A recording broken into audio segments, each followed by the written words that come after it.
ของที่ระลึกนะครับทางพระเดชพระคุณพระอาจารย์นะครับท่านได้เตรียมของถุงย่ามพุทธเจ้าน้อยให้กับนักเรียนเด็กทุกคนนะครับตอนนี้หลังจากที่ใส่บาตรเสร็จแล้วนะครับพ่อแม่พาเด็กมาส่งน้ำพุทธเจ้าน้อยได้เลยนะครับ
ขออนุโมทนานะครับกับคุณโยมนะครับที่ถวายของที่นำมาใส่บาตรวันนี้นะครับเหลือ60ชุดนะครับทางวัดก็จะได้เก็บไว้ให้โรงครัวนะครับไว้ได้เป็นอาหารเป็นของว่างนะครับแจกให้กับผู้มาปฏิบัติธรรมในวันนี้นะครับกับวัดลำเปิงของเรานะครับวันนี้ก็ภาคเช้าก็มีกิจกรรมหลายอย่างนะครับโดยเฉพาะกิจกรรมทางด้านศาสนาทางด้านพระวิหารนะครับอีกสักครู่ก็คงจะเริ่มนะครับเสร็จจากที่ทุกท่านนะครับรดน้ำส่งน้ำพระพุทธเจ้าน้อยเสร็จเรียบร้อยแล้วนะครับกับคุณน้องคุณหนูก็อย่าลืมมารับของขวัญของที่ระลึกนะครับจากพระเดชพระคุณพระอาจารย์ท่านเจ้าคุณพระภาวนาธรรมาภิรัตน์เจ้าวาดวัดลำเปิงตะโปธารามนะครับพระอาจารย์เป็นเจ้าคณะอำเภอเมืองจังหวัดเชียงใหม่คนปัจจุบันด้วยนะครับก็ประชาสัมพันธ์ให้กับทุกท่านที่มาจากต่างจังหวัดนะครับได้รับทราบกันนะครับวันนี้ก็ล้นหลามนะครับศรัทธาบุญนะครับหลั่งไหลกันมาวัดลำเปิงของเรานะครับกับตอนนี้ทางพระสงฆ์กระซิบมานะครับของที่ระลึกของแจกยังเหลือเยอะอยู่นะครับผู้ปกครองท่านไหนนะครับที่ยังไม่ได้เอาคุณน้องๆคุณหนูนะครับมาส่งน้ำพระเจ้าน้อยนะครับก็ส่งเสร็จเรียบร้อยแล้วก็เชิญรับของที่ระลึกจากพระเดชพระคุณพระอาจารย์ท่านเจ้าคุณพระภาวนาธรรมาภิรัตน์ได้เลยนะครับ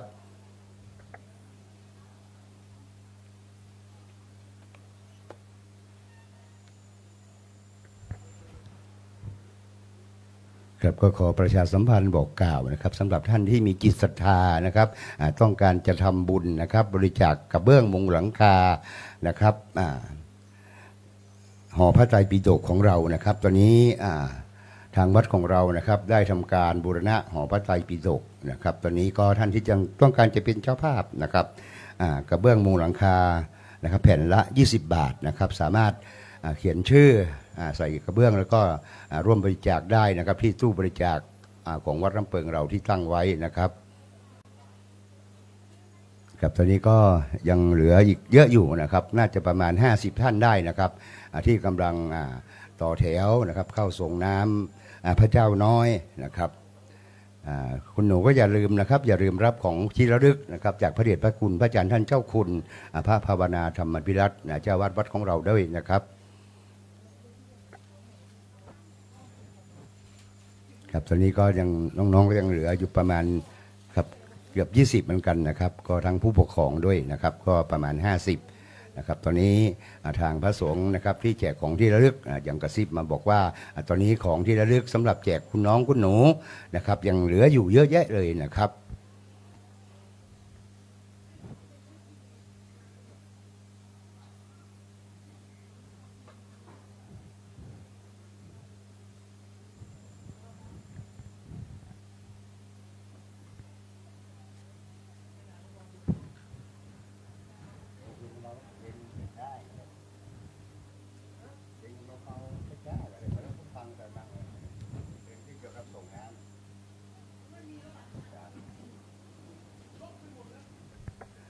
ตอนนี้ทีมงานกำลังหาเพลงคอเบาๆนะครับเพื่อให้เข้ากับบรรยากาศในการส่งน้ำพระเจ้าน้อยในภาคเช้าวันนี้นะครับก็เป็นที่น่ายินดีนะครับท่ามกลางความประทับใจนะครับใน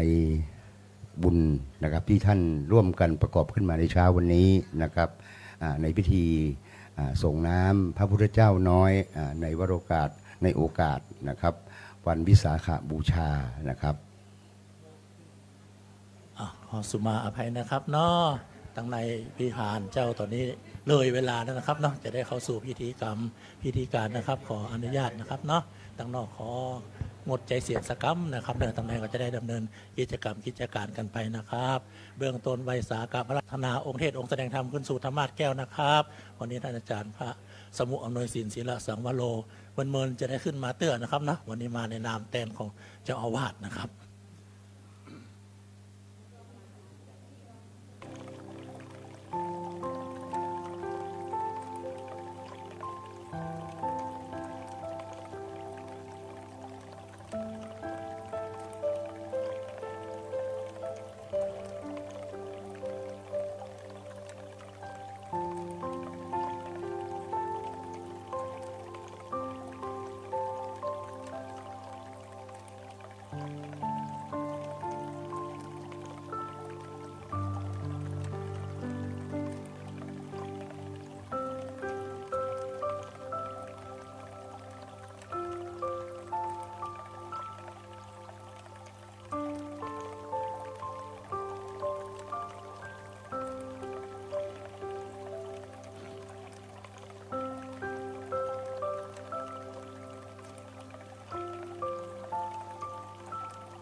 ขันดอกงามนะครับนะสีขาวงาม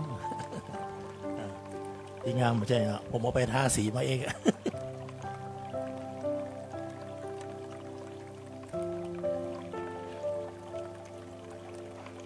เจริญศรัทธาสาธุชนทุกท่านกราบพระรัตนตรัยพร้อมกันครับ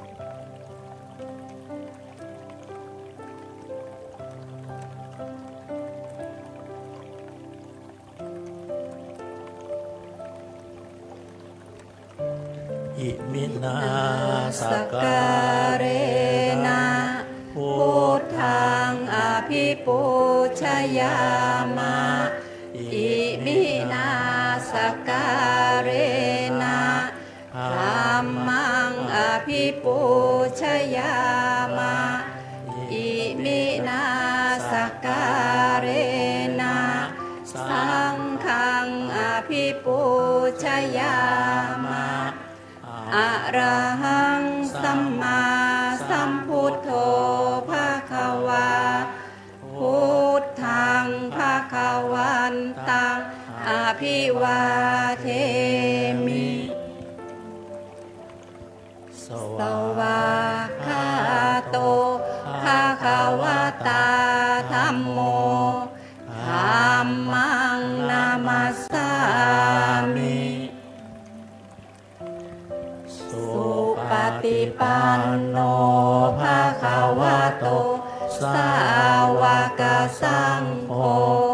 สังฆังนามามิขอจากถวายพันเป็นเจสินนะครับ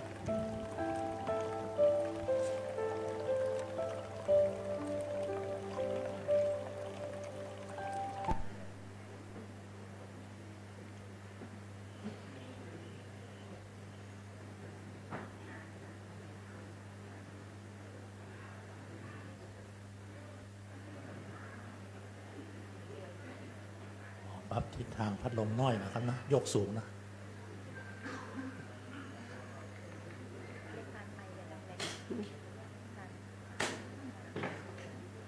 งามเลยเนาะ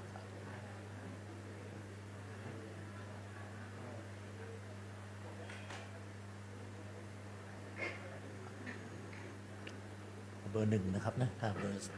อื่นมันจะแห้งไปจะเข้าใหม่นะครับนะ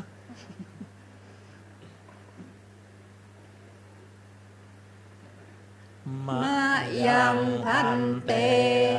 วิสุงวิสุงรักขณาทายะติสรเนนะสห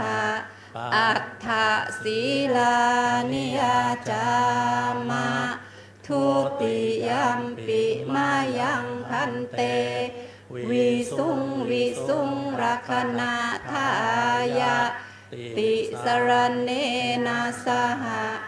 อัฏฐศีลานิยาจามะตติยัมปิมายังพันเตวิสุงวิสุงรักขณาทายะติสรเนนะสหอัฏฐศีลานิยาจามะ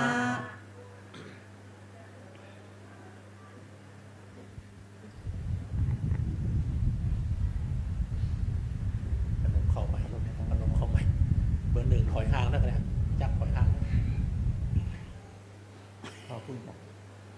พอตัวนี้จะพอตัวนี้จะ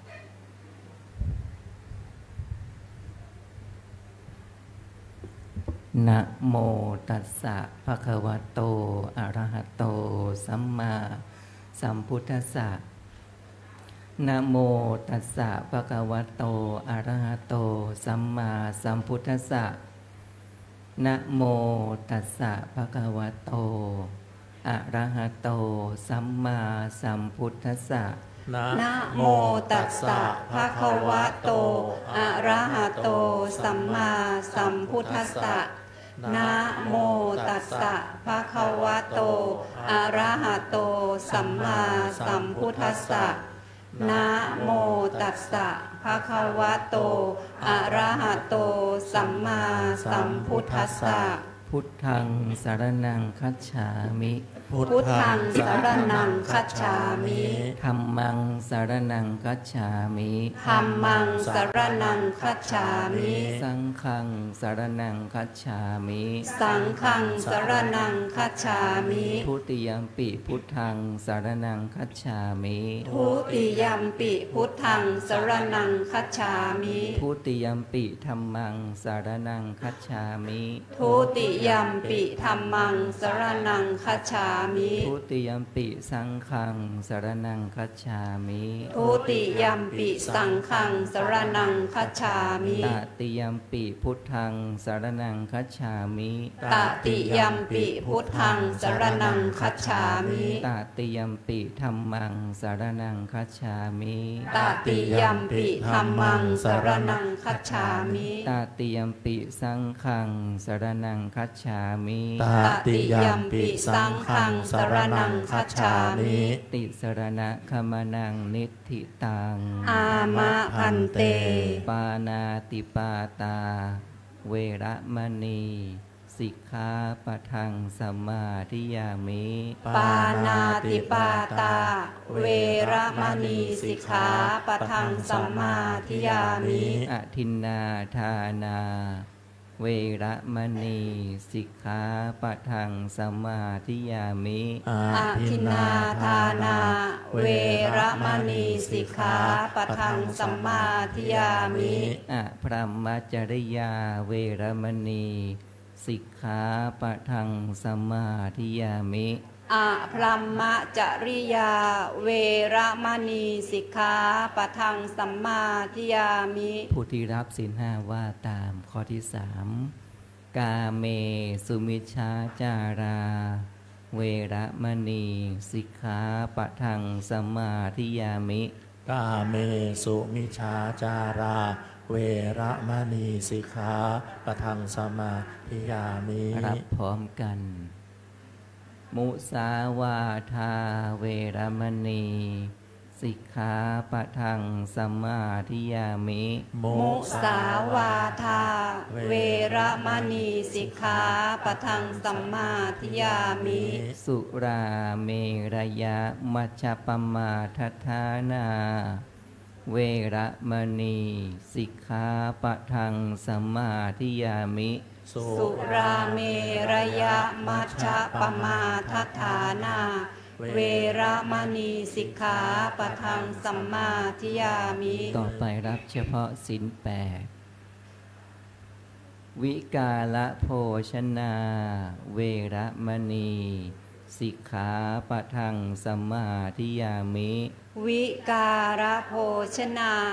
เวระมณีสิกขาปะทังสัมมาทิยามิ นัจจะขีตาวาทิตะวิสุกัตถสนะมาลาคันทะวิเลปนะธารณะมันดานะวิภูสนัฏฐานา เวระมณีสิกขาปะทังสัมมาทิยามิ นัจจะคีตะวาทิตะวิสูกะทัสนะมาลาคันทะวิเรปนะธารณะมันดนะ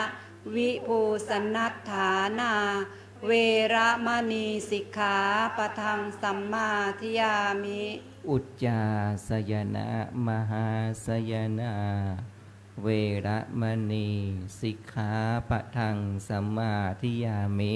อุจจาสยนะมหาสยนา เวระมณีสิกขาปะทังสัมมาทิยามิ อิมานิอัฏฐสิกขาปทานิสมาธิยามิ อิมานิอัฏฐสิกขาปทานิสัมมาทิยามิ อิมานิอัฏฐสิกขาปทานิสัมมาทิยามิ อิมานิอัฏฐสิกขาปทานิสัมมาทิยามิ อิมานิปัญจจะอัฏฐจะสิกขาปทานิสีเลนะสุขติงยันติ สาธุ สีเลนะโภคะสัมปทา สาธุ สีเลนะนิพุติงยันติตัสมาสีลังวิโสทะเย อามะพันเต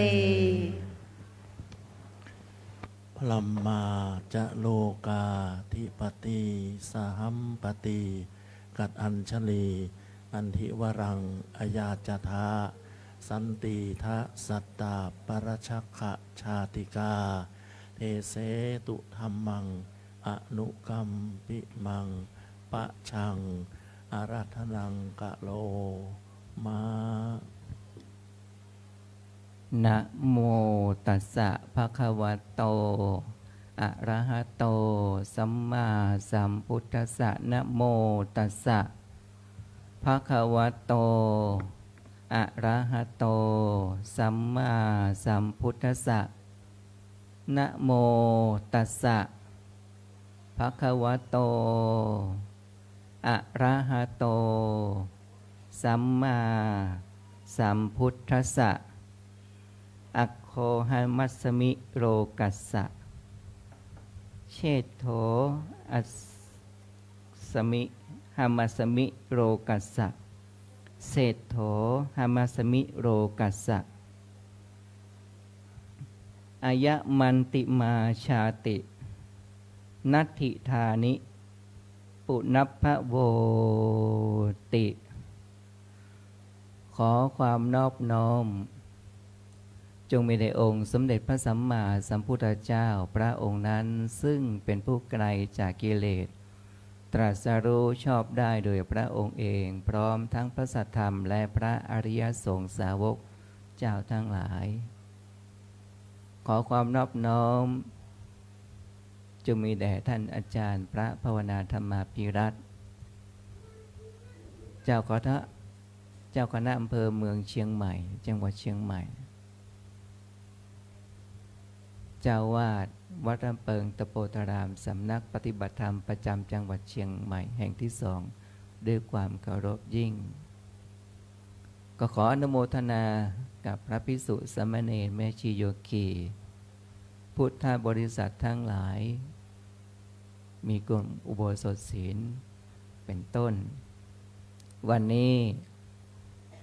เป็นวันสำคัญในทางพระพุทธศาสนาของเราซึ่งเราท่านทั้งหลายก็ย่อมรู้กันดีก็ปีนี้วันวิสาขบูชาตรงกับวันที่11พฤษภาคม2568ก็เวียนมาบรรจบครบอีกครั้งหนึ่งซึ่งสาระสำคัญของวันวิสาขบูชานั้นพุทธศาสนาองค์การสหประชาชาติได้ประชุมลงมติกันถือเอาวันวิสาขบูชานี้เป็นวันสันติภาพของโลก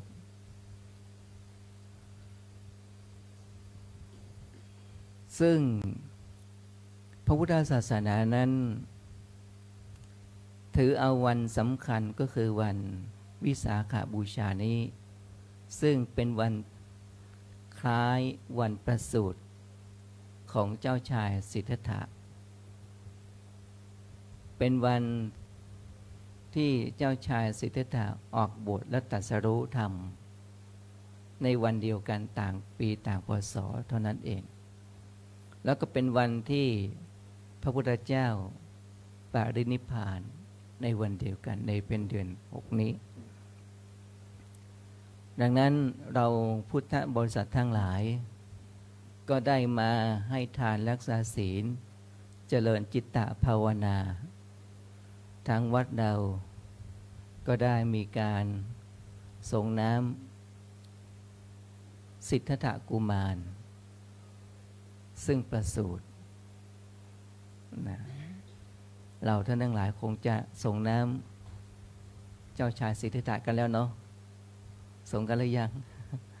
นะเป็นตัวนี้นะฉะนั้น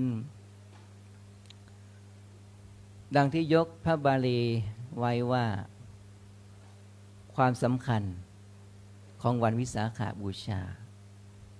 ในวันนี้นะขึ้นต้นบาลีว่าอัคโคหัมัสสมิโลกัสสะ แปลใจความว่าเราเป็นผู้เลิศแห่งโลกเชษโถหมัสมิโลกัสสะเราเป็นผู้ใหญ่สุดแห่งโลกเศโถหมัสมิโลกัสสะเราเป็นผู้ประเสริฐสุดแห่งโลกอายะมันติมาชาติการเกิดครั้งนี้เป็นชาติสุดท้ายข้อสุดท้ายนัตถิธานิปุนัพพะโวแปลว่าตั้งแต่นี้เป็นต้นไปภพชาติไม่มีอีกแล้วคือเป็นชาติสุดท้ายนั่นเองฉะนั้นบรรดามนุษย์และสัตว์ทั้งหลายย่อมมีความเกิดแก่เจ็บตายเสมอเหมือนกันหมดมนุษย์และสัตว์ทั้งหลายนี่โดยกฎของธรรมชาติก็เกิดมาต้องกินไหมเอ่ยกินนอนกามแล้วในที่สุดก็แก่เจ็บแล้วก็ตายไปเสมอเหมือนกันหมดดังนั้นความหมายคำว่าอโคหมัสมิโลกัสสะเราเป็นผู้เลิศแห่งโลกก็หมายความว่าเจ้าชายสิทธัตถะเกิดมาเป็นผู้เลิศแห่งโลกในที่หมายความว่าบรรดามนุษย์และสัตว์ทั้งหลายเกิดมาต้องอาศัยการเลี้ยงดูมารดาบิดาแต่เจ้าชายสิทธัตถะได้ประสูติอุบัติเกิดขึ้นมาแล้วลุกขึ้นเหมือนกับเราเลี้ยงลูกเนาะลูกเขาเกิดของเราเกิดมานอนคว่ำหรือนอนหงายก่อนฝึกนอนหงายก่อนเนาะต่อมาลูกของเราทารกของเราก็มีการวิวัฒน์พัฒนาการเริ่มที่จะนอนคว่ำเปลี่ยนท่าบ้างแล้วล่ะจากนอนคว่ำแล้วก็นอนหงายก็คืบคลานจนเกิดความชำนาญแข็งแรงร่างกายแข็งแรงในระดับหนึ่งก็จะลุกขึ้นยืนก็ล้มแล้วก็ลุกขึ้นอีกแต่เจ้าชายสิทธัตถะประสูติอุบัติเกิดขึ้นมาเนี่ยลุกขึ้นมายืนประสูติแล้วก็ยืนแล้วก็เดินก้าวที่หนึ่งเดินได้7 ก้าวคำว่าประเสริฐของโลกในที่นี้ก็คือเป็นผู้ประเสริฐเป็นผู้อุบัติเกิดขึ้นมาเพื่อจะโปรดเวนยสัตว์ทั้งหลายที่ประเสริฐเนี่ยนะที่จะได้เป็นศาสดาเอกของโลกเป็นผู้ประเสริฐเนี่ยทีนี้เป็นผู้ใหญ่ที่สุดแห่งโลกแล้วก็เป็นผู้ประเสริฐเป็นผู้เลิศเป็นผู้ใหญ่เป็นผู้ประเสริฐสุดแห่งโลกแล้วก็ชาตินี้เป็นชาติสุดท้ายคำว่าใหญ่ที่สุดในโลกก็คือเป็นใหญ่กว่าเทวดามนุษย์และทั้งหลายฉะนั้นประโยคข้อที่2เนี่ยที่ว่าทันโตเศรษโถมนุษย์เสสุแปลมนุษย์เนี่ยประเสริฐกว่าเทวดาทั้งหลายศาสนาพราหมณ์ลัทธิอื่นๆศาสนาอื่นเขาเชื่อในพระเจ้าสร้างโลกแต่พุทธศาสนาพระพุทธเจ้าของเราพระพุทธเจ้าทรงตรัสเอาไว้ใจความตอนหนึ่งว่ามนุษย์เป็นสัตว์ประเสริฐสามารถฝึกฝนอบรมพัฒนาตนเองให้บรรลุธรรมและพ้นทุกข์ได้มนุษย์นี่นะที่จะประเสริฐที่จะเลิศที่เป็นใหญ่เนี่ยมนุษย์ไม่ว่าจะเป็นยาจกขอทานเศรษฐีพระราชาไม่ใช่ประเสริฐแต่จะประเสริฐต่อเมื่อได้รับการฝึกฝนได้รับการอบรมได้รับการพัฒนาฉะนั้นการเดินแต่ละก้าวของเจ้าชายสิทธัตถะนั้นมีความหมายนัยยะดังคาถาในโพชังคปริตที่พระเจ้าทรงตรัสเอาไว้เนี่ยเป็นธรรมแห่งการตรัสรู้ขององค์สมเด็จพระสัมมาสัมพุทธเจ้าเราท่านทั้งหลายก็คงสวดกันอย่างนี้เนาะเป็นต้นฉะนั้นที่ว่าก้าวที่1โพชฌงค์7เนี่ย1สติก่อนฉะนั้นเราจะลุกจะยืนจะเดินจะนอนจะต้องมีอะไร จะต้องมีสติดังนั้นที่เรามาฝึกกรรมฐานก้าวแรกเราจะต้องมีสติก่อนโพชฌงค์ 7นี้ก่อนจะเข้าสู่อริยมรรคมีองค์8ต้องมีแนวทางแห่งการปฏิบัติในการดำเนินก่อนก็คือ1ต้องมีสติแต่อริยมรรคมีองค์8นี้ต้องมีปัญญาสัมมาทิฏฐิคือปัญญาเห็นชอบสมาสังกัปปะดำริชอบอันนี้เป็นมรรคทางปฏิบัติเพื่อความพ้นทุกข์แต่โพชฌงค์นั้นพระเจ้ายกเอาข้อสติมานำหน้าก่อนคือก้าวที่1ใน7ก้าวของเจ้าชายสิทธัตถะนั้นมีความหมาย1มีสติ2มีธรรมวิจยะ3มีวิริยะ4มีปิติปัสสัทธิสมาธิแล้วก็อุเบกขานี่เป็นตัวนี้นะมี7ประการด้วยกันแต่ละก้าวละก้าวนี้ก้าวที่1กล่าวถึงเรื่องของสติก่อนเราจะคิดอะไรจะพูดอะไรจะทำอะไรจะต้องมีสตินี่พระพุทธเจ้าที่ว่าเป็นผู้โลดเป็นผู้ใหญ่เป็นผู้ประเสริฐก็ต้องมีอะไรฝึกให้มีสติที่เราได้มาประพฤติธรรมปฏิบัติธรรมเราจะได้มาที่นี่ไม่ได้มาที่นี่เราอยู่ที่ไหนก็ตามข้อที่1ขาดเสียไม่ได้ก็คือมีสติเป็นองค์ธรรมในการตรัสรู้ขององค์สมเด็จพระสัมมาสัมพุทธเจ้าของเจ้าชายสิทธัตถะเป็นประกาศคือเดินแล้วก็ชี้นิ้วขึ้นฟ้าแล้วประกาศนะสัจจะวาจาเอาไว้นี่เป็นตัวเองนะที่ว่าสาระสำคัญของวันนี้วันคล้ายวันประสูติของเจ้าชายสิทธัตถะแต่ยังไม่ใช่เป็นพระพุทธเจ้านะยังเป็นเจ้าชายสิทธัตถะอยู่ก้าวที่1พระองค์ก็กล่าวเจ้าชายสิทธัตถะก็กล่าวถึงว่าเนี่ยสติสัมโพชฌงค์สติเป็นองค์ธรรมแห่งการตรัสรู้ทุกอย่างจะต้องมีสติเป็นอันดับแรกข้อที่2ธรรมวิจยะเป็นชื่อของปัญญาพิจารณาใคร่ควรตรึกตรองสืบสวนสอบสวนพิจารณาเห็นสภาพธรรมตามความเป็นจริงในบรรดามนุษย์และสัตว์ทั้งหลายล้วนแล้วเกิดแก่เจ็บแล้วก็ต้องตายนะไม่มีใครไม่แก่ไม่เจ็บไม่ตายมีไหมเอ่ยทั้งตาหูจมูกลิ้นกายใจชีวิตของเราเนี่ยมันไม่มีอะไรเป็นของเราสักอย่างเลยแต่บุคคลที่มีมิจฉาทิฏฐิมีความเห็นผิดก็จะยึดมั่นว่าร่างกายนี้เป็นเราบ้านนี้เป็นของเรารถนี้เป็นของเรานี่เป็นพ่อเราแม่เราพี่เราน้องเรายึดว่าเป็นเราเป็นของเรานะและแล้วในที่สุดร่างกายทั้งหมดของเราเนี่ยถ้าเราเดินจงกรมนั่งสมาธินั่งนานๆนี่นะเราก็จะได้ค้นพบว่าเรานั่งนานๆเนี่ยมันเจ็บมันปวดจนอาการชาเกิดขึ้นตอนแรกเรายึดถือว่าเป็นเราเป็นของเรามือละสั่งให้ยก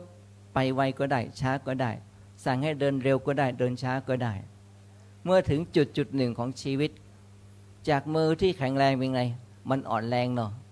มันอ่อนแรงจากที่ว่าเราปวดหนักปวดเบาเรากั้นได้อั้นได้ถ้าถึงจุดหนึ่งเราอั้นได้ไหมเอ่ยกั้นได้ไหมไม่ได้เลยนะเนี่ยเราก็จะได้เข้าใจว่าอ๋ออย่างนี้เองที่พระเจ้าทรงตรัสเอาไว้ในเรื่องของขันธ์ห้าว่ารูปไม่เที่ยงเวทนาไม่เที่ยงสัญญาไม่เที่ยงสังขารไม่เที่ยงแม้แต่วิญญาณก็ไม่เที่ยงมันไม่มีอะไรเที่ยงเลยแม้แต่แข้งขาของเรานั่งไปนานๆมันเจ็บมันชาเนี่ยเราบังคับไม่ได้แต่เบื้องต้นเราบังคับบัญชาประคับประคองได้แต่เมื่อปฏิบัติไปมากขึ้นเนี่ยเราจะบังคับไม่ได้เลยยิ่งตอนอายุมากขึ้นแล้วนี่นะที่ว่าตอนหนุ่มๆเราแข็งแรงแล้วว่าเป็นเราเป็นของเราเมื่ออายุมากแล้วเป็นยังไง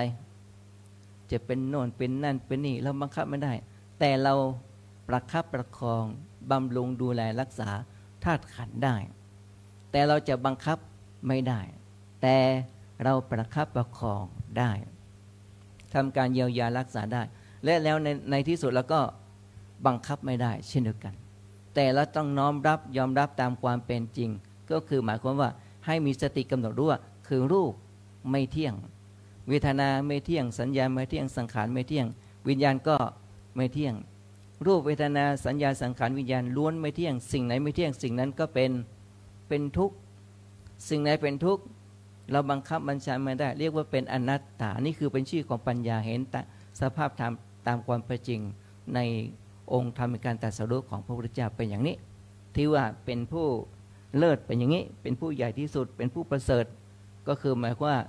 ดังที่กล่าวยกบาลีเมื่อกี้ว่าทันโตเศรษโถมนุษเสสุมนุษย์ประเสริฐกว่าเทวดาเป็นอย่างนี้ดังนั้นพุทธศาสนาไม่ได้เป็นศาสนาแห่งการอ้อนวอนแต่เป็นศาสนาแห่งการปฏิบัติเมื่อเราประพฤติดีปฏิบัติชอบเราคิดในสิ่งที่ดีพูดแต่สิ่งที่ดีทำแต่สิ่งที่ดีแล้วประพฤติดีปฏิบัติชอบมันก็ส่งผลตอนที่เราคิดดีพูดดีทำดีนั่นแหละแต่เราจะห้ามไม่เจ็บห้ามไม่ป่วยห้ามไม่พลาดห้ามไม่ได้นะห้ามไม่ตายห้ามไม่ได้นะห้ามไม่ได้แต่ขอให้เรารู้ตามความเป็นจริงอ๋อสิ่งทั้งหลายทั้งปวงล้วนแล้วเป็นอนิจจังทุกขังอันนี้เป็นภาคทฤษฎีนะฉะนั้นการปฏิบัติธรรมอาตมาได้ค้นพบว่าการปฏิบัติธรรมตามรูปแบบอย่างหนึ่งเช่นเราเข้ามาสู่สำนักใดสำนักหนึ่งเข้าสู่โครงการปฏิบัติธรรมไม่ว่าจะเป็น3 วัน 5 วัน 7 วัน 10 วันอันนี้เขาเรียกปฏิบัติธรรมตามรูปแบบตื่นเช้ามาก็ไหว้พระสวดมนต์เดินจงกรมฟังธรรมะเดินจงกรมนั่งสมาธิ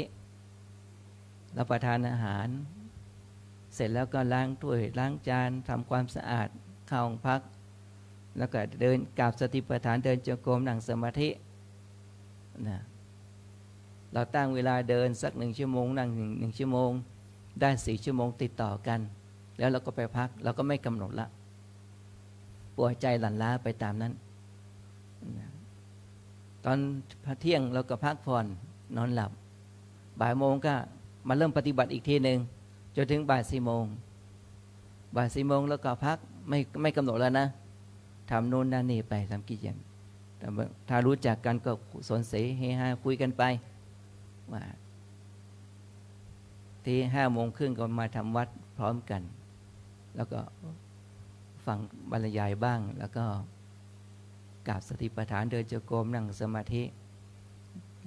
ไปตามลำดับอันนี้ก็เราปฏิบัติตามรูปแบบของเรานะหลังจากเราลากลับไปบ้านแล้วเราไม่ทำละไม่ปฏิบัติอย่างนี้ละอันนี้ก็ปฏิบัติตามรูปแบบที่เรามีเอาไว้ดีไหมดีเป็นการฝึกเบื้องต้นนะแต่การปฏิบัติธรรมจริงๆแล้วเนี่ยไม่จำเพาะว่าจะเป็นเวลาไหนก็ตามการที่ปฏิบัติธรรมตามความเป็นจริงคือตั้งแต่เราตื่นนอนขึ้นมาจะทำอะไรก็ตามก็มีสติระลึกรู้ตามอาการตามความเป็นจริงในขณะที่เราตื่นขึ้นมาทำกิจกรรมอะไรก็ต้องมีสติกำหนดรู้สติกำหนดรู้ถึงแม้เราจะมีความโลภความโกรธความหลงอยู่บ้างถึงแม้เรามีความเศร้าโศกเสียใจพิไรรำพันอยู่บ้างแต่เราก็ต้องสร้างอะไร1สร้างสติให้เกิดขึ้นเจริญสติให้มากขึ้นทำความเพียรเจริญปัญญาให้มากขึ้นให้เห็นสภาพตามความเป็นจริงให้มากขึ้นเนี่ยสติมันจะติดเราเป็นอุปนิสัยคือระลึกรู้ด้วยความไม่ประมาทไม่ว่าเราจะอยู่ในวัดอยู่นอกวัดทำธุรกิจทำอะไรทุกอย่างมีสติประกอบมีอะไรเกิดขึ้นแล้วก็รู้เท่าทันสิ่งที่เกิดขึ้นเช่นอากาศมันร้อนเราก็ต้องหาพัดลมหาแอร์หาอะไรมาบรรเทาความร้อนหรือไม่มีพัดลมไม่มีแอร์ก็ไปอยู่ตามใต้ต้นไม้ที่มีอากาศถ่ายเทได้ดีแล้วต้องหาที่พึ่งอาศัยแล้วล่ะร่างกายของเราเนี่ยถ้ามันได้ร้อนมากๆก็ทำให้เป็นโรคปัจจุบันทันด่วนได้ก็หลายคนเป็นสโตรกจะไม่ความดันความอะไรมันขึ้นมันร้อนอะร่างกายมันรับไม่ไหวประเทศไทยเรายังดีนะประเทศอินเดียนี่ร้อนชนิดหูดับตับไหม้เลยนะอินเดียเนี่ยนะหนาวก็หนาวสุดๆร้อนก็ร้อนสุดๆนะอันนี้เป็นเรื่องของธรรมชาติของอากาศแต่เราก็มนุษย์ต้องหาอะไรหาที่บรรเทาความร้อนคือเราก็มีสติรู้เอาร่างกายมันรับไม่ได้ละมันอยู่ไม่ได้จะต้องหาอะไรหาสิ่งที่บรรเทา 1. ต้องมีสติ 2. มีปัญญาวินิจฉัยกำหนดรู้สภาพตามความเป็นจริงว่าทุกสิ่งทุกอย่างอยู่ในกฎของไตรลักษณ์ก็คืออนิจจังทุกขังอนัตตาถึงแม้เป็นอนิจจังทุกขังอนัตตาก็จริงอยู่แต่เราก็ต้องอะไรประคับประคอง เราต้องใช้ชีวิตอยู่แบบประคับประคองอันนี้คือปฏิบัติธรรมตามธรรมชาตินะจะอยู่ที่ไหนเราก็เจริญสติเจริญปัญญาและระลึกรู้ด้วยความไม่ประมาทอย่างนี้ข้อที่3วิริยะสัมโพชฌงค์ก้าวที่3มีความเพียรพยายามเพียรพยายามในที่นี้ก็คือ 1. เพียรพยายามป้องกันบาปไม่ให้เกิดขึ้นสมประทาน4สังวรประทานปหานประทานภาวนาประทานอนุนักขณาประทานเพียรพยายามมีความเพียรเนี่ยมีความเพียรมีวิริยะสัมโพชฌงค์เป็นองค์ธรรมการตรัสรู้ของเจ้าชายสิทธัตถะที่ต่อมาได้อายุ16ปีอภิเษกสมรสอายุ29ปีก็ออกบวชแล้วก็บำเพ็ญไปอีก6ปีถึงจะตรัสรู้เป็นองค์สมเด็จพระสัมมาสัมพุทธเจ้าและประกาศพระพุทธศาสนาของเราฉะนั้นวันวิสาขะจึงเป็นวันประสูติตรัสรู้แล้วก็ปรินิพพานขององค์สมเด็จพระภูมิพระภาคเจ้า3วันนี้ลงมาบรรจุในวันเดียวกันแต่ต่างปี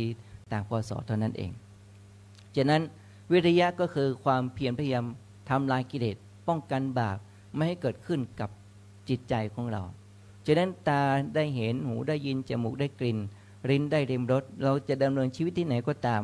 อันนี้คือปฏิบัติธรรมไม่ใช่ตามรูปแบบแต่ให้รู้เห็นตามสภาพตามความเป็นจริงก็ต้องมีความเพียร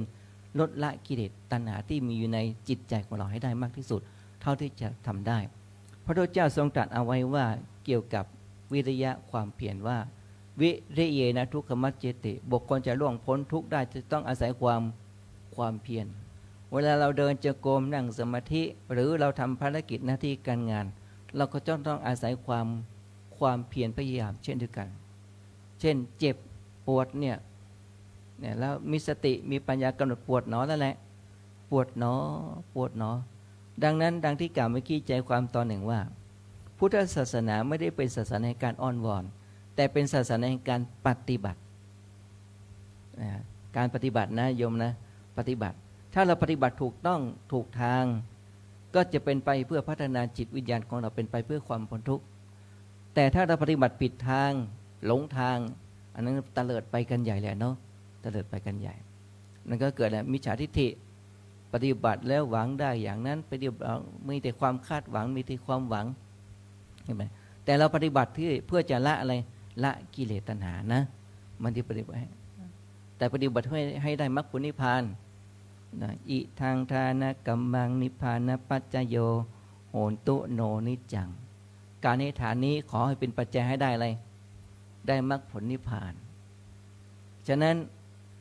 เราเพียรพยายามกำจัดกิเลสที่อยู่ในจิตใจของเราจึงให้อะไรให้ทานเพื่อกำจัดความตนีที่เหนียวนั่นเองนะเมื่อเรากำจัดความตนีที่เหนียวกิเลสในฝังอย่างลึกในจิตใจของเราแล้วเนี่ยแล้วกิเลสมันมีอีกชนิดหนึ่งก็อนุสัยกิเลสตอนนี้เราไม่เห็นต่อเมื่อเราเจริญวิปัสสนากรรมฐานเราก็จะเห็นอะไรอนุสัยกิเลสอยู่ในนองเนืองอยู่ในขันธสันดานที่มันตกตะกอนอยู่ตอนนี้เราไม่เห็นเมื่อมีการเดินจงกรมนั่งสมาธิ10 ชั่วโมงขึ้นไปเนี่ยนะหรือ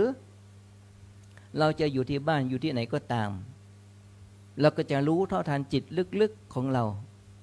ในอารมณ์ลึกๆในจิตของเราลึกๆของเราว่าอ๋อใจของเรายังมีตรงนี้อยู่มันจะผุดขึ้นมาเป็นเรื่องเราจะรู้อ๋อกิเลสของเรายังมีอยู่ตรงนี้ข้อนี้เราก็จะรู้ได้นะแต่ถ้าเราโดยทั่วไปเราจะไม่รู้ไม่เห็นเมื่อจิตของเราสงบไประดับหนึ่งก็จะเห็นกิเลสในใจที่ฝังอย่างลึกได้ชัดเจนมากนะไม่ว่าเราประสบอุบัติเหตุประสบเหตุการณ์อะไรก็ตามเราก็จะได้มีเห็นอารมณ์ของเราได้ชัดขึ้นถ้าเราเดินจงกรมนั่งสมาธิปฏิบัติตามรูปแบบก็เหมือนกันหลบเอาไว้มันไม่เห็นความจริง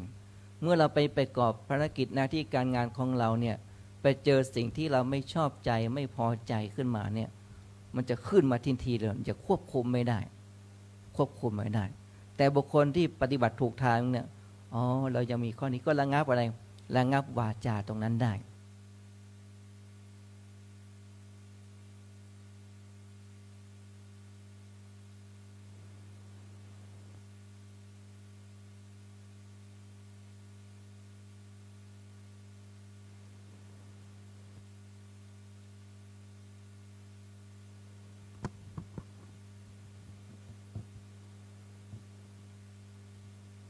ตอรี่ใช้มานานโยมเห็นความไม่เที่ยงเนาะฉะนั้นเมื่อเรารู้สภาพความเพียรอย่างนี้แล้วเนี่ยพระพุทธเจ้าทรงตรัสเอาไว้ว่าวิริยนะทุกขมัจเจติบุคคลจะล่วงพ้นทุกข์ได้จะต้องอาศัยความเพียรพระพุทธเจ้าตรัสรู้เมื่อบวชแล้วก็ต้องอาศัยความเพียรนี่เป็นองค์ธรรมการตรัสรู้ของพระพุทธเจ้าที่ปรากฏอยู่ในโพชฌงค์7นะที่เราเดิน7 ก้าวเนี่ยก้าวต่อไปนะปัสสัทธินะสติธรรมวิจยะวิริยะปีตินะปีติเมื่อมีความเพียรพยายามกำหนดถ้าเราทำหน้าที่นั้นหน้าที่การงานของเราก็มีความเพียรพยายามเมื่อเรามีความเพียรพยายามเราจะมีความสุขในการทำงานเมื่อทำงานแล้วประสบผลสำเร็จเราก็เกิดอะไรเกิดปีตินะนักปฏิบัติธรรมก็เช่นเดียวกันถ้ามีความเพียรพยายามกำหนดอย่างพระใหม่เนี่ยนะกำหนดพระปวดหนอเนี่ยนะกำหนดไปมีความเพียรเมื่อกำหนดปวดหนอมันปวดจนเจ็บจนเหน็บจนชาจนเกิดความไม่รู้สึกเลยขยับไม่ได้นั่นแหละเราเห็นความเป็นอนัตตานี่คือธรรมะแต่เราก็พยายามที่จะขยับขยื่นมันพยายามจะหาวิธีการแก้ไขมันก็ผิดทางแล้วล่ะฉะนั้นเราไปปรับปรุงเปลี่ยนแปลงไปแก้ไขแทนที่เราจะเห็นความเจ็บปวดแทนที่เราจะเห็นความซื่อสัตย์แล้วไปปรับปรุงเปลี่ยนแปลงมันก็เลยไม่เห็นความจริงแทนที่เราจะได้เห็นความเป็นอนัตตาปรากฏชัดแต่เรากลับเลยขยับเสียแล้วก็หยุดพักเสียเราเลยไม่เห็นอะไรไม่เห็นความเพียรก็ไม่เกิดเมื่อความเพียรไม่เกิดจิตก็ฟุ้งซ่านมันก็ขาดสติก็ขาดตัวปัญญาก็ขาดความเพียรกิเลสก็เข้ามาสู่จิตของเราได้เช่นเดียวกันฉะนั้นเจ้าชายสิทธัตถะเมื่อบวชแล้วก็ปฏิบัติอย่างนี้แหละมีความเพียรพยายามนะก็จะเกิดปีติความปลื้มกายปลื้มใจเมื่อความเจ็บความปวดมันเป็นอย่างนี้เห็นพิจารณาขันธ์ 5เป็นอย่างนี้ก็เกิดอะไรเกิดปีติไม่เห็นว่ามันไม่มีอะไรของเราเป็นสักอย่างเลยเนี่ยแต่เราก็กำหนดรู้ตามความเป็นจริงแล้วก็อยู่กับมันได้ฝึกจนอยู่กับมันได้อะอยู่กับความเจ็บความปวดได้อะไรจะขึ้นก็อยู่กับมันได้จะสุขก็อยู่ได้จะทุกข์ก็อยู่ได้จะรู้สึกอย่างไรก็กำหนดอยู่กับอาการนั้นได้เห็นตามความเป็นจริงก็จะสงเคราะห์อยู่ในทุกขานุปัสสนาเห็นความทุกข์อยู่เนืองๆอนิจจานุปัสสนาเห็นความไม่เที่ยงอยู่เนืองอนัตตานุปัสสนาเห็นความเป็นอนัตตาอยู่เนืองนี้อย่างนี้สำหรับผู้ปฏิบัติธรรมก็จะเห็นอยู่เนืองก็จะเกิดปีติเมื่อเกิดปีติแล้วก็จะมีความสุขปัสสัทธิความสงบกายความสงบใจก็จะเกิดขึ้น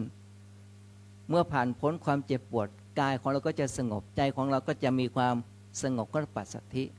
เมื่อกายสงบจิตสงบแล้วความเจ็บยังมีอยู่ใจก็สงบใจนิ่งอยู่กับความเจ็บปวด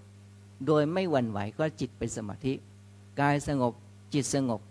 ไม่ฟุ้งซ่านอยู่กับความเจ็บความปวดนั้นได้อะไรเกิดขึ้นก็อยู่กับมันได้ไม่ทุกข์ใจกับมันเพราะอาศัยอะไรอาศัยข้อที่1ก็คือมี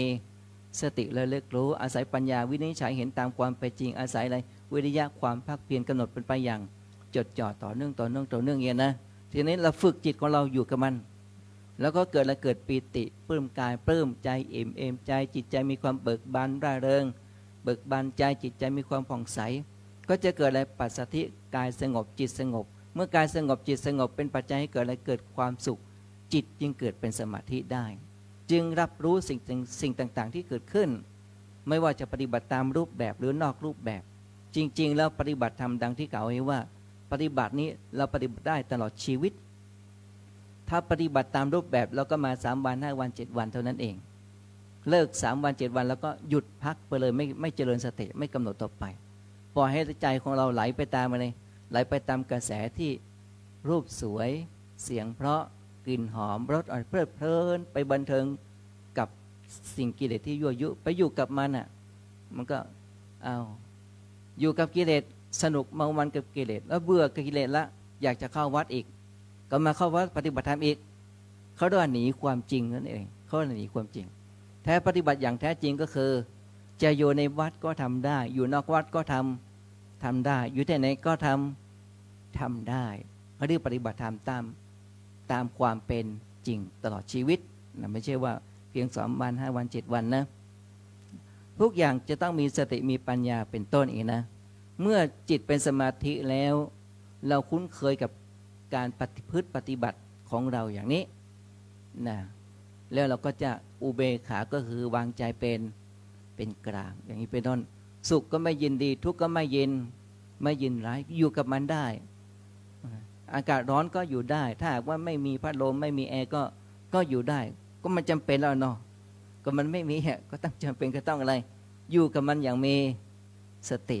หนาวก็อยู่ได้ร้อนก็อยู่เจ็บปวดก็อยู่ได้มีเงินก็อยู่ได้ไม่มีเงินก็อยู่ได้มีทานก็อยู่ได้ไม่มีทานก็อยู่ได้นะมีก็ได้มีก็ดีไม่มีก็ไม่เป็นไรนี่เนาะถ้าเราทำตั้งใจได้อย่างนี้เนี่ยเนาะได้ก็ดีได้สิ่งเหล่านี้ได้ค่าตอบแทนได้แล้วก็ดีไม่ได้ก็ไม่เป็นไรไม่ได้ก็อยู่ได้เนาะไม่มีก็ดีไม่มีก็อยู่ได้นะชีวิตของเราก็จะเป็นคนอยู่แบบเรีย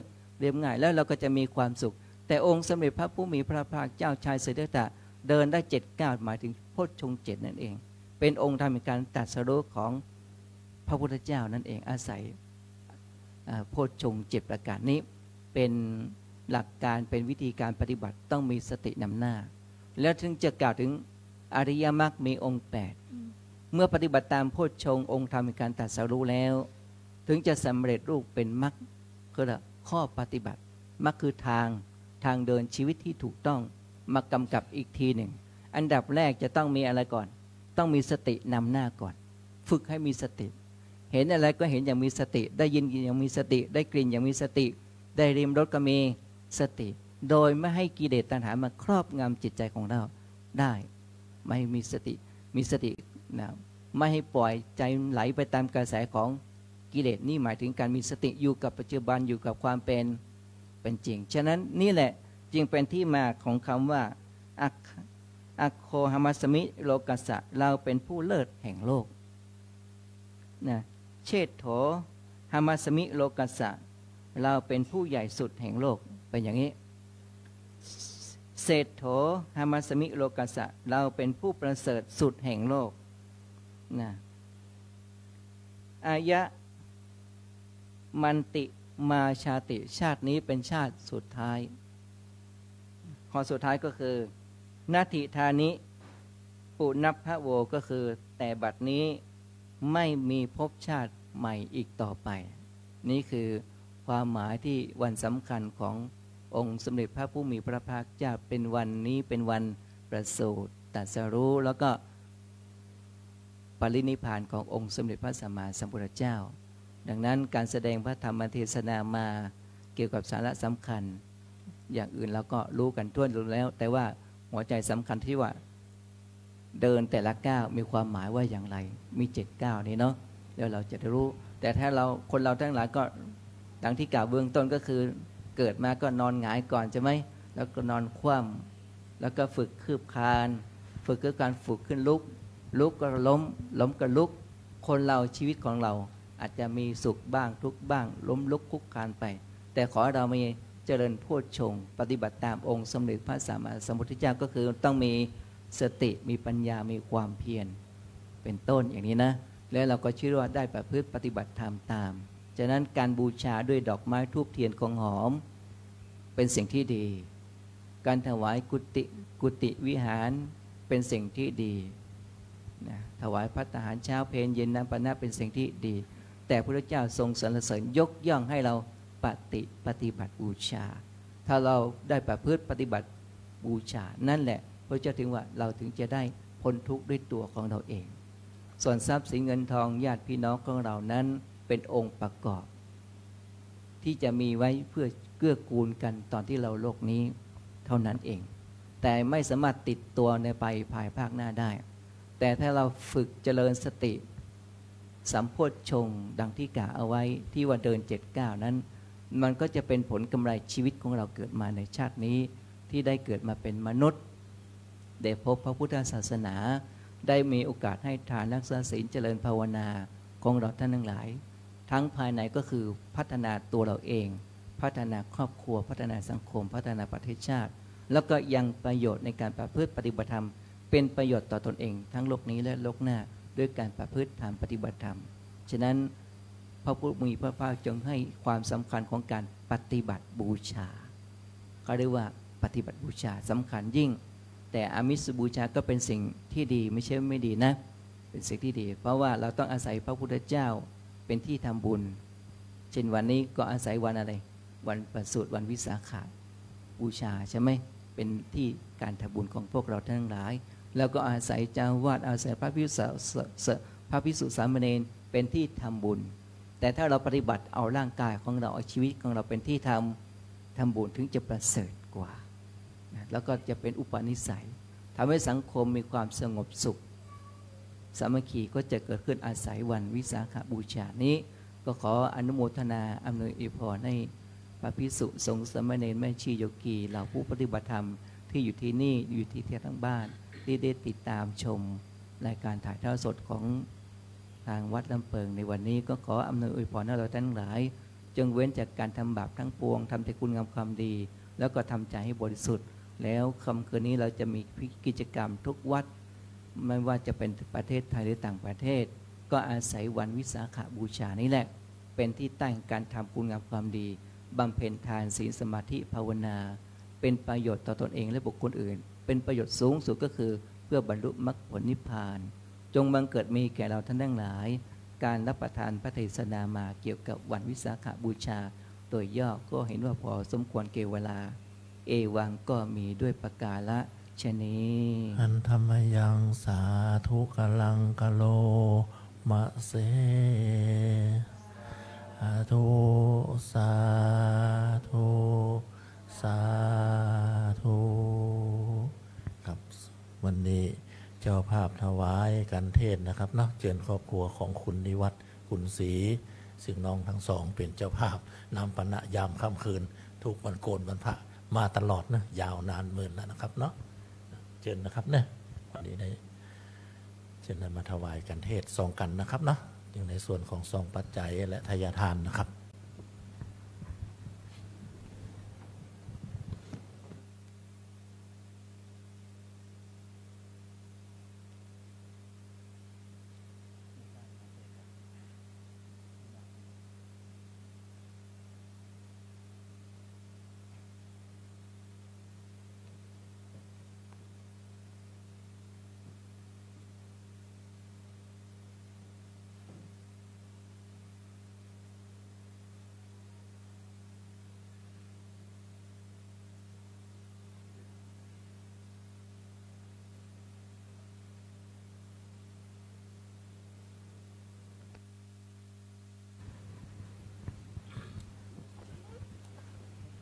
ธรรมะมีสองอย่างนะครับเนี่ยคณะสัทธาก็ฟังโดยปัญญานะครับเนาะพระพุทธเจ้าทรงแสดง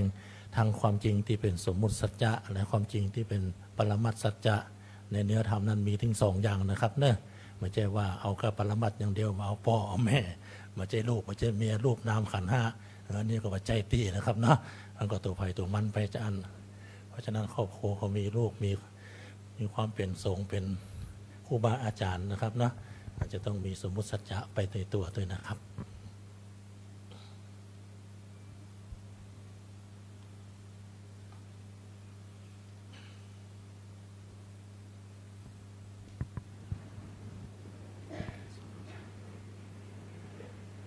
อันธรรมยังพุทธัสสะภะคะวะโต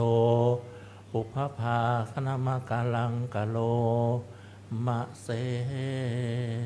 นะโมตัสสะภะคะวะโตอะระหะโตสัมมาสัมพุทธัสสะนะโมตัสสะ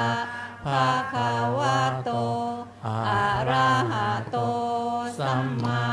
สัมพุทธัสสะนะโมตัสสะภะคะวะโตอะระหะโตสัมมาสัมพุทธัสสะอิมานิมายังพันเตภัตตานิ สัปปะริวารานิภิกขุสังคัสสะโอโนชยามะสาธุโนพันเตภิกขุสังโฆอิมานิภัตตานิสัปปะริวารานิปฏิคันหาตุอัมหากังหิคารตังหิตายะสุขายะข้าแต่พระภิกษุสงฆ์ผู้เจริญข้าพระเจ้าทั้งหลายขอน้อมถวายภัตตาหารกับทั้งบริวารทั้งหลายเหล่านี้แด่พระภิกษุสงฆ์ขอพระภิกษุสงฆ์จงรับภัตตาหารกับทั้งบริวารทั้งหลายเหล่านี้ของข้าพระเจ้าทั้งหลายเพื่อประโยชน์และความสุขแก่ข้าพระเจ้าทั้งหลายมีบิดามารดาเป็นต้นด้วยตลอดกาลนานเทอญสาธุ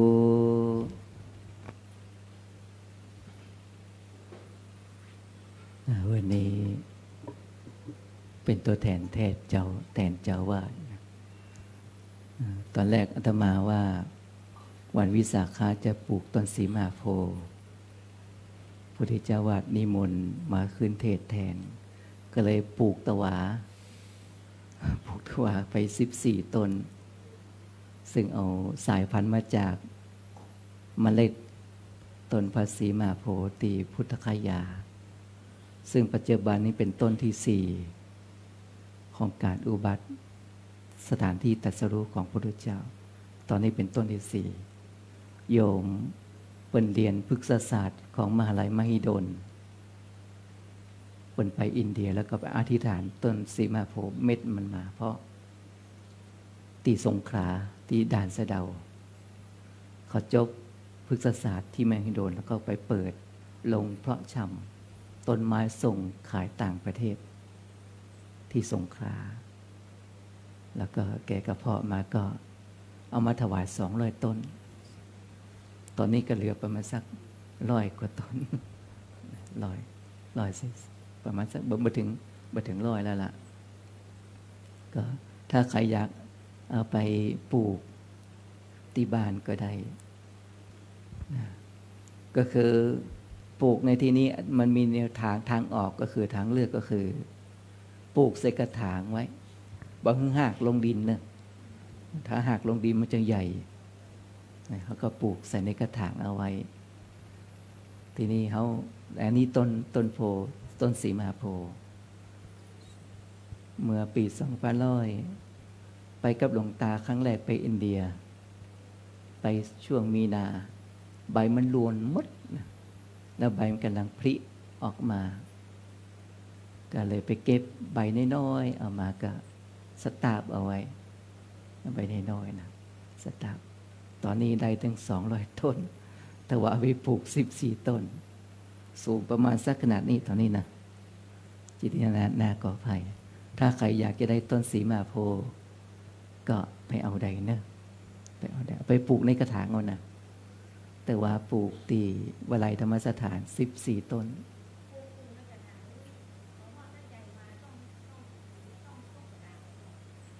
มันเขาก็เหมือนกับต้นบอนไซอ่ะเขาก็แต่งกิ่งเป็นบอนไซถ้าลงดินก็ถึงไปไก่ก็เลยปลูกเป็น8 ทิศปลูกเป็น8 ทิศแต่ว่า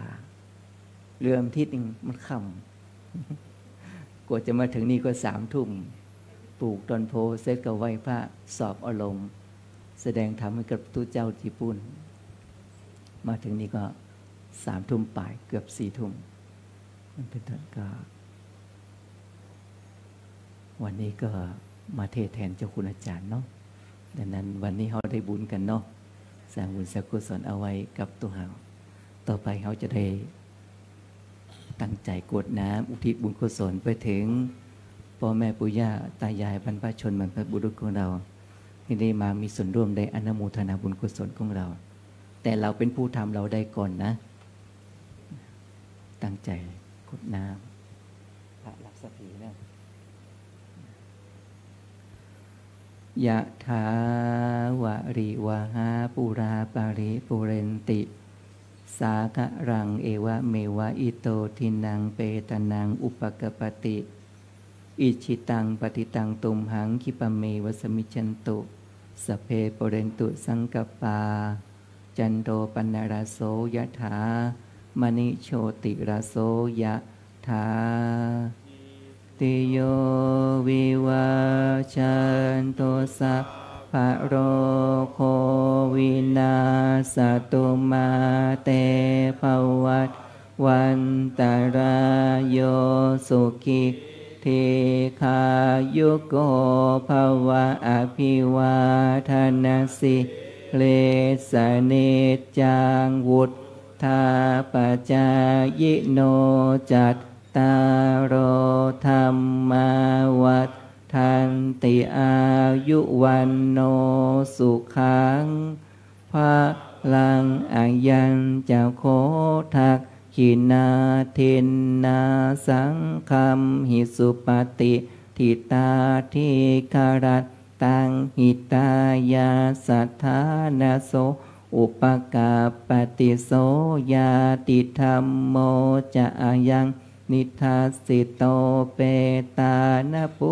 ชาจักตาอุนราราภรัญจะภิกขุนามนุปทินนางตุมเหหิปุญญังปสุตังอนาปการติอายุทโธภลโธทีโรวันนาโธปฏิภาณโธสุขสัทธาตาเมธาวิสุขังโสอธิคาชติอายุงทัพตวาพะลังวันนะสุขันจะปฏิภาณโธทิคายุยาสวะโหติยาทายัตทุปปัจฉติติภวตุสัพพะมังกรังรักพระเทวตาสัพพะพุทธานุภาเวนัสสัทธาโสทิภวันตุเตภวตุสัพพะมังกรังรักขันตุสัพพะเทวตาสัพพะธรรมานุภาเวนัสสัทธาโสทิภวันตุเตภวตุสัพพะมังกรังรักขันตุสัพพะเทวตาสัพพะสังฆาโนภาเวนัสสัทธาโสทิภวันตุเตสาธุสาธุสาธุเจริญศรัทธาสาธุชนทุกท่านสงบจิตเจริญภาวนากุศลเวลาสักครู่ครับ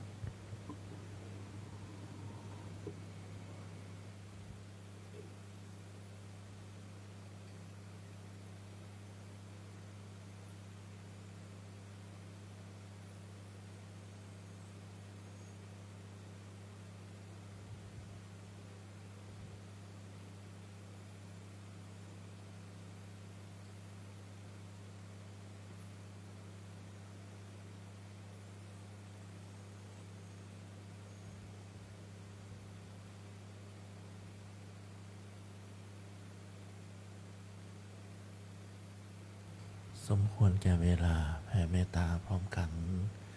อิตังทานะกัมมังนิพพานาปัจจายโยโหตุโนนิจจังอิตังศีลากัมมังนิพพานาปัจจายโยโหตุโนนิจจังอิตังภาวนากัมมังนิพพานาปัจจายโยโหตุโนนิจจังยังจินจิกุสาลังกตาพังกัมมังสัพเพหิอัมเหหิกาตังปุญญังโนอานุโมทันตุสุนันตุโพนโตเยเทวาอาสามิงหาเนอาทิคาตาทิคายุกาสัทธาโหนตุส สัพเพสัตตาสุขีอัตตานังปาริหารันตุมาตาปิตาสุขิตาโหนตุทุกขาปามุจจันตุสัพยาตากาสุขิตาโหนตุทุกขาปามุจจันตุสัพเพอายาตากาสุขิตาโหนตุทุกขาปามุจจันตุสัพเพปิสาสัพเพยัคขาสัพเพเปตาสุขิตาโหนตุทุกขาปามุจจันตุสัพเพนาค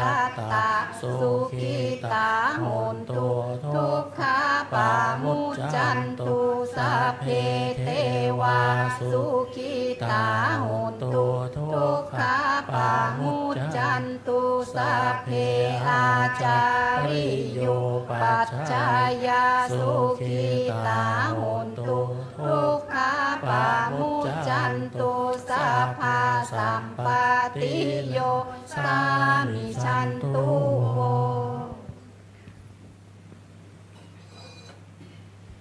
วันตามิพุทธังสัพพะเมวะโทสังฆามาคาเมพันเตวันทามิธัมมังสัพพะเมวะโทสังฆามาคาเมพันเตวันทามิสังฆังสัพพะเมวะโทสังฆามาทาเมพันเตวันทามิคารุปัชฌาอาจาริเยสัพพะเมวะโทสังฆามาทาเมพันเตวันทามิกัมมัฏฐานังสัพพะเมวะโทสังฆามาทาเมพันเตวันทามิอาราเมพัทธะสีมังสัพพะเมวะโทสังฆามาทาเมพันเตวันทามิเจติยังสัพพังสัพพะทาเนสุปฏิทิตาสาริระธาตุมหาโพธิงพุทธารูปังสักการังสัทธานาคาโลเกเทวะโลเกพรหมโลเกชมพูทิเปลังกาทิเปสาริระธาตุโยเกสาธาตุโยอาระหันตาธาตุโยเจติยังคันธากุติงจาตุราสีติสหัสเสธรรมะขันเทสัพเพสัมปะทะเจติยังอาหังวันตามิสัพพะโส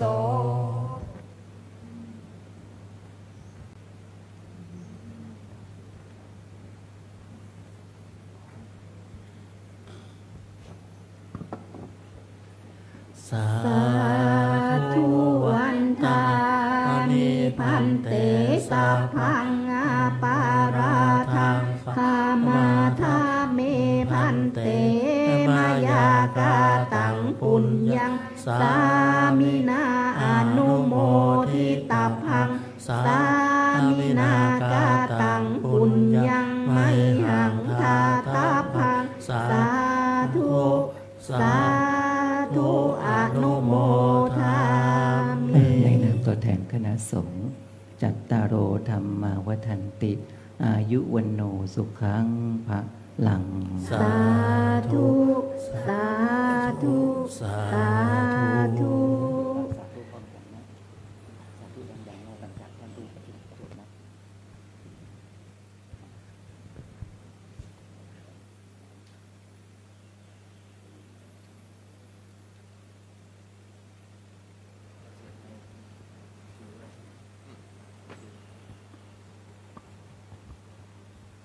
พระใหม่จะได้อัปโลกนะ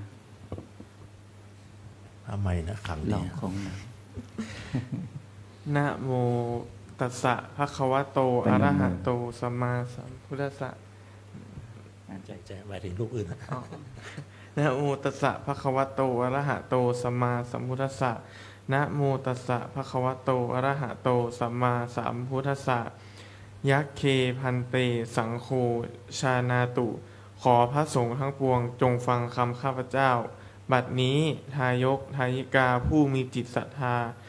ได้น้อมนำมาซึ่งภัตตาหารมาถวายเป็นสังฆทานแก่พระภิกษุสงฆ์อันว่าสังฆทานนี้ย่อมมีอานิสงส์อันยิ่งใหญ่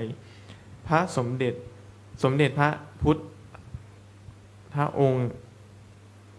จะได้จำเพาะเจาะจงว่าเป็นของภิกษุรูปใดรูปหนึ่งก็หามิได้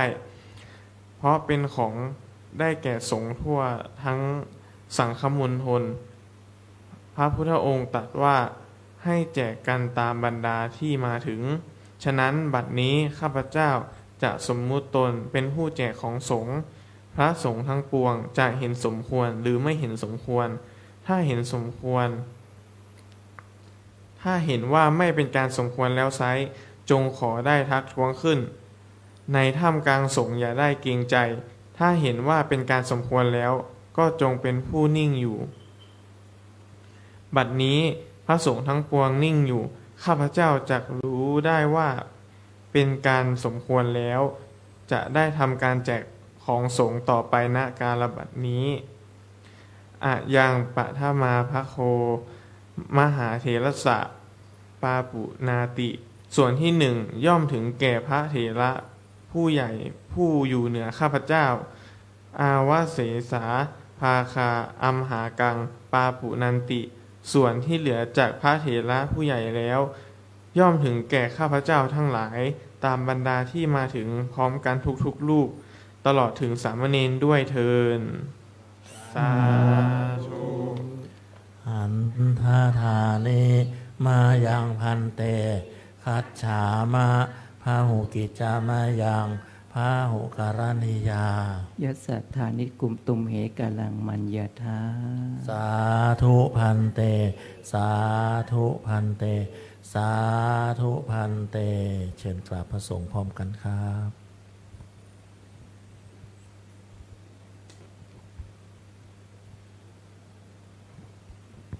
ไหว้พระพร้อมกัน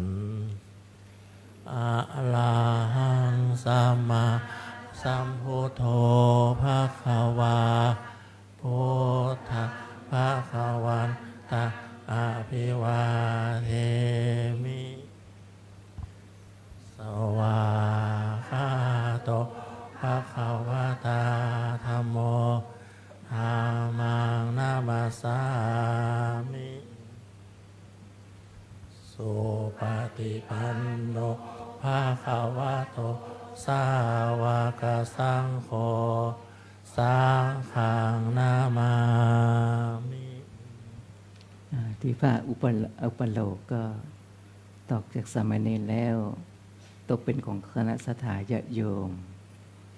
ทุกคนเนอะเอาไปรับประทานไปบริโภคโดยบ่เป็นโทษเป็นภัยสาธุด้วยกันนะตัวเจ้าสาธุคำหนึ่งตัวเจ้าสาธุคำหนึ่งเดี๋ยวตัวเจ้าขอ